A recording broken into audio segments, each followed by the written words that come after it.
Hey guys, Immortilize here.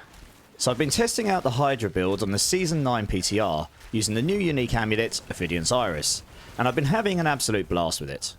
I played around with a bunch of setups, including the new seasonal mechanics, and was able to clear a Pit 100 in just over 10 minutes, which isn't too bad considering we could barely get past Pit 80 in Season 8. I wanted to leave a little bit of feedback around the build before showcasing a Pit 100 run, with the setup shown at the end. As always, feel free to leave any questions or comments down below. Let's get into it. Okay guys, so I just want to leave a little bit of feedback regarding the new Hydra unique and the skill changes and how it all works as a build. I am very pleased to pronounce that it actually does feel a lot better to play now than it did before. I've played this build for many seasons and it's always had the area effect damage problem, so we've always struggled bust through and then did okay on the boss. It also needed some damage increases and we got this as well, so generally speaking I am very happy with how this build is playing now. And I just wanted to leave a little bit of feedback on a few things that I think could probably be improved for the future as well. Some of them are Hydra specific, some of them are not, and generally about the build in as a whole. So let's get into this. Skill feedback seems like a pretty good place to start. Generally speaking, as I say, it feels pretty good to play. You plant your Hydras down, they blast things around them, the AoE explosions on them are a good size. It also applies the burning damage, which was a big unknown, so that's good because it means the burning variation of this build also works. And the base damage increases feel good. As I say, that the skill probably needed damage increase anyway, and this definitely gave it a bit more of a punch. So it does feel a lot better to play than it did before. The Serpentines aspect. This is the aspect that everyone thought was going to be completely busted because it scales so high. It could go up to 5% multiplicative damage for every point of mana that you spend when you cast your Hydra. And I think I was rocking 257 mana on my setup. So that's well over 1250% extra damage multiplicative. Like, it's a massive damage multiplier. But the funny thing is, even with that, the skill didn't feel completely broken. So I actually think they got the damage scaling pretty good on this, with all the rest in context. The one thing to note here, though, and this would be a really big nerf going forward into Season 9, and I kind of hope they don't change this, is the way Serpentines works in Season 8 was it gave you an extra Hydra set. So you could have 3 rather than 2. Now, on the PTR, it doesn't say you can it does this anymore, but it does still seem to do this. So you can have 3 sets of Hydras. The funny thing with this as well is it actually feels good.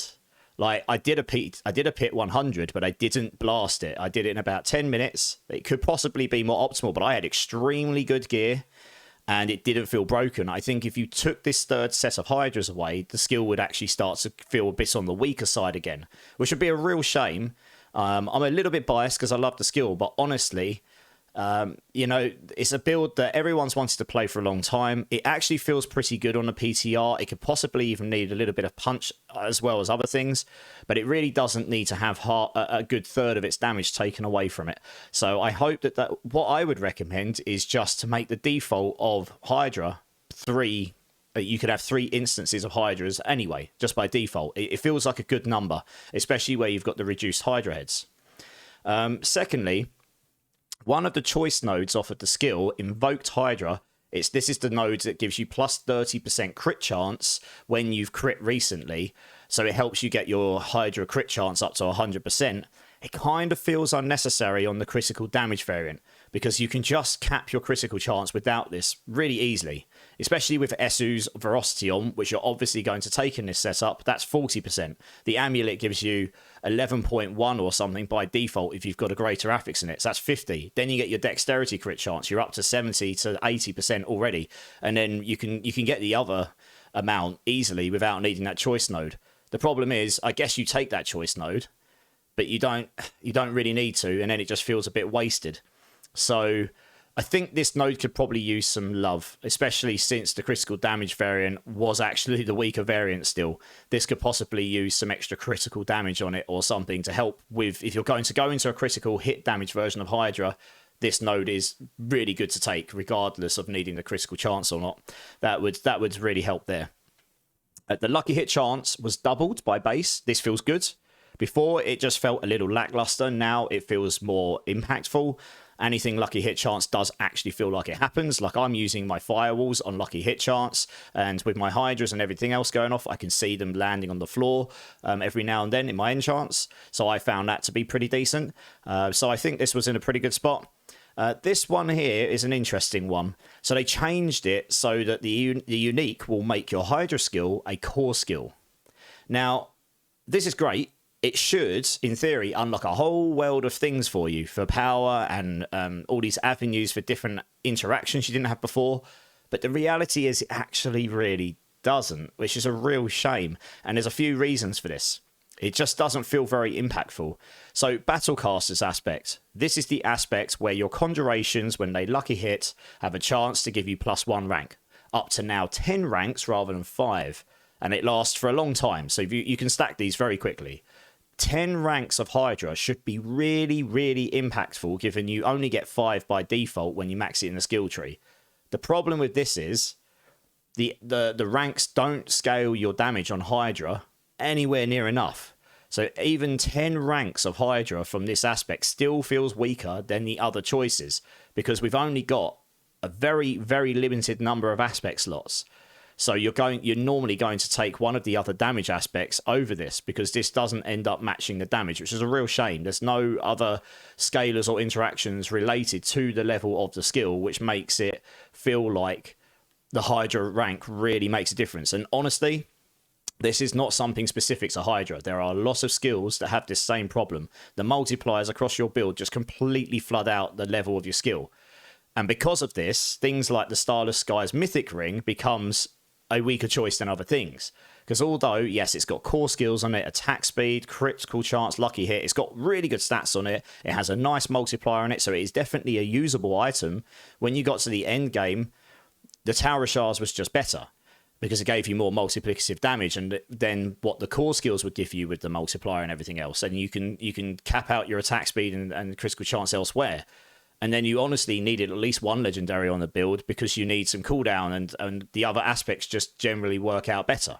So although the Starless Skies was useful, you won't, if you choose that, it's not because it's got core skills on it as per se. That if they were more impactful, then it would absolutely be the best in slot, and so would Battlecasters would be a much more attractive option. So because of this, Hydra's not really benefiting from being a core skill very much, which is a shame, because that's one of the aspects of the unique. You've got the passive in the skill tree, which gives you multiplicative damage, and that's about it. So that's really nice. That's an extra damage multiplier, but it would be really, really nice if the fact it's now a core skill gave you more sort of options and more sorts of interactions that you could interact with.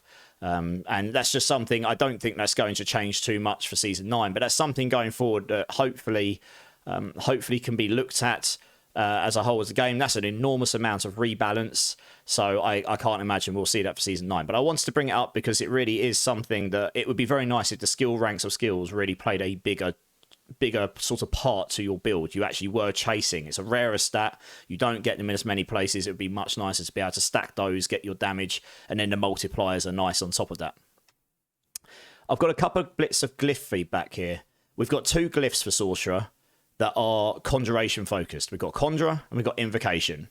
Now, Conjurer and Invocation both just feel weaker than other choices. They're not bad, but they just feel weaker than other choices, and there's 2 reasons for this. One, the middle sections of both of them are not damage multipliers. And both of the middle sections of these glyphs can be solved elsewhere. So you end up taking glyphs that have got more damage on them as a whole. So the Conjurer's got a plus 15% critical chance on your conjurations in it. The problem here is, as I said before, you can solve your critical chance in your build very, very easily, particularly on Hydra, but on any build you can. So that just becomes a dead part of the glyph. And yes, it has got a stronger multiplier on the bottom than other glyphs give you at 14% at maximum rather than 10 or lower. But that doesn't outweigh having 2 multipliers on it. So you end up with less damage. And where that's your biggest bottleneck on the pits right now, because the HP of the enemies just scales so high, you end up taking a different choice. So I don't think increasing the additive part of the glyph here would be enough, honestly, because you'd really have to scale your additive enormously to be impactful enough. But maybe a stronger multiplier on the bottom would be nice here if you wanted to keep that middle bit the same, like 18%, because then at least it would be somewhat competitive with Unleash. And the additive portion is a little bit stronger than the others as well. So maybe that would help. Or maybe a rework of the middle of this glyph in general, because as I say, the critical chance isn't necessarily used. The glyph, I doubt, is taken for this reason in many cases at all. So that's a shame. And Invocation here, it has damage reduction in the middle when your conjurations hit enemies, which is nice, but it's not necessary. We can get damage reduction in a lot of different places. We can become tanky enough to do pit 100 plus very easily without this. And again, we're losing that multiplier. And it's got the same damage multiplier on the bottom. And it's got a very nice additive for crit damage on the top. But again, that just does not make up for the difference. So you just end up not taking it. Given that these are the two glyphs for conjuration builds, you should think at least one of them should be taken on your build, whether you need critical chance or not, critical damage or not. Or whether you just want generic conjuration damage, or maybe both, because they're good enough for your build. But the fact that we're not taking either on the Hydra build is a bit of a shame. So I thought it was probably worth picking up on that, because don't think I've ever really used these that much. I've used Conjurer a bit, but I've always ended up taking it off Unleash, because Unleash just is better for damage. It just is. So hopefully we can see some changes around there in general. I mean, they just don't really compete right now, which is a shame. The final bit of feedback is on the Ophidian Iris itself. Now, overall, I'm very happy with generally how this item works. The area effect is great. The damage scaling on it isn't as crazy as you'd think. You can get up to 15 extra heads, so that gives you 1500% multiplier. And funnily enough, even with that and the Serpentines aspect, the damage of Hydras hasn't gone completely insane. You've got intelligence on it, that's really nice. You've got pyromancy damage, that's nice. It's additive damage though, so the impact of it is fairly small compared to, say, legendary amulets with passives. And then you've got your crit chance, and you've got your Devouring Blaze. So, firstly, it just works a lot better than what we had before. This does make the build much more viable, much more fun. It can push through the pits now, and it can be a true Hydra build, where Hydra is all the damage. You're not trying to find clever ways to solve area effect damage and then use Hydras on the bosses or anything like this. You can just play a Hydra build, and that is very cool. I've been asking for something like this for 5 seasons or so, and I know a lot of others have it too. So, hats off to Blizzard. They have created something that is actually very cool. My issue with this item is it feels a little bit one-dimensional, because they've put you've got 2 critical damage focused affixes on here, and I think it's okay to have one. The problem is, like, having 2 means if I wanted to play a burning variant of Hydra, which at the moment is the stronger version of the build as well, you end up getting 2 completely dead stats here. Critical damage just doesn't play into burning damage at all on the Sork right now. So Devouring Blaze only gives you extra critical damage. The critical strike chance gives you extra critical strike chance. So you end up just losing 2 stats completely on your amulets, which is a real shame for burning builds. And it's amazing for critical damage builds.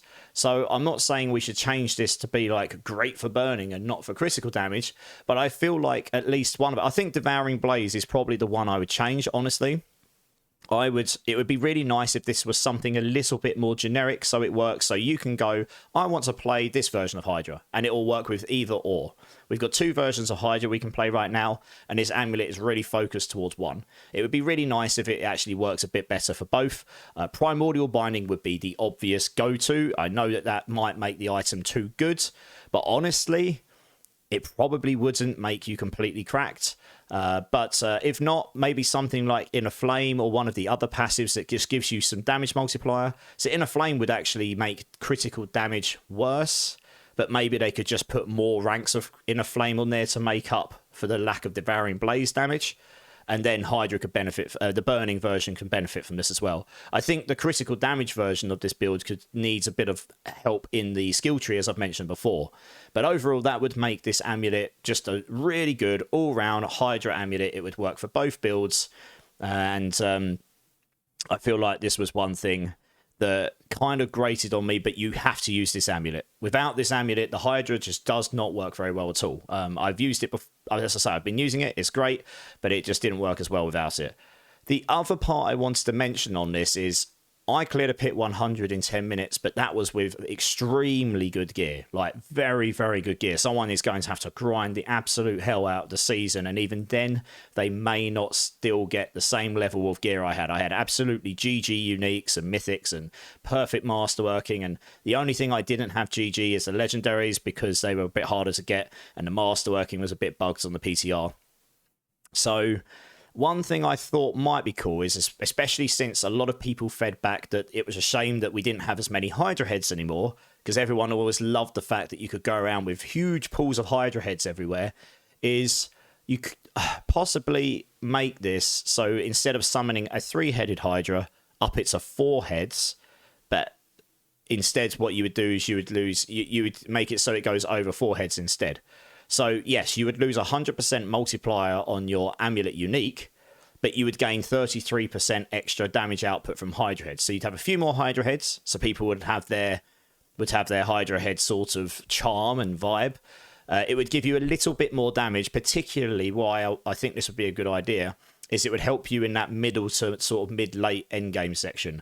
This build is exceptional for leveling anyway. When you get to about Torment 3 or 4, that's where it will start to struggle. Not struggle, but that's where it will start to sort of slow down a little bit.